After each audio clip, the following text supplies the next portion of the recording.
When having conversations with most West Island history-loving nerds, and I mean that in the most endearing way possible, many would remind me that the West Island at around this period in time was mostly cottage country. Now, as much as that might be true, I have to admit that that's an incredibly huge understatement to the magical wonderment that was the beauty of Valleyville. It was actually called Valleyville. It's true. Look here, and here, and here. Proof. So yes, Valleyville was at that time the most majestic vacation destinations, but by 1911 was about to go through a bit of a shift in its purpose from single-season residential use to a 4-season residential use, encouraging people from downtown to come out here, purchase land, and live here permanently. And how did they advertise this huge, majestic plot of land to people living downtown?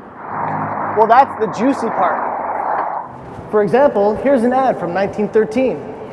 The real value of residential land is determined by its location and accessibility. In this respect, Valbay Heights, Montreal's ideal West Island suburb, stands in a class by itself. Now, Valbay Heights, why use that term? Because if they only said Vala, then people would have thought the place that had been populated since the 1880s. Vala, below the tracks, on the bay. But this is not Vala. This is Valbay Heights.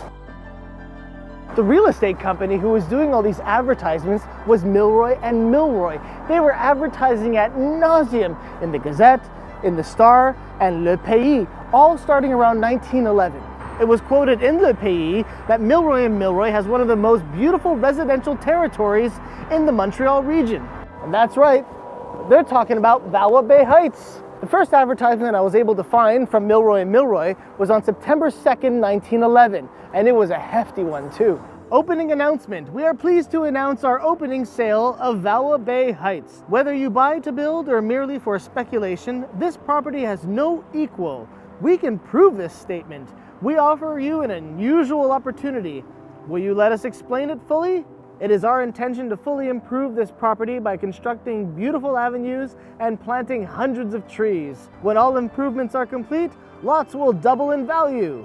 So how would they get here? By train, of course. Go visit Milroy Milroy at 180 St. James Street and pick up your free ticket, because that's what they offered. Or call them at 2270. So Milroy Milroy was using that majestic wonderment of Valleyville to help sell the potential opportunity that would become Valbay Heights.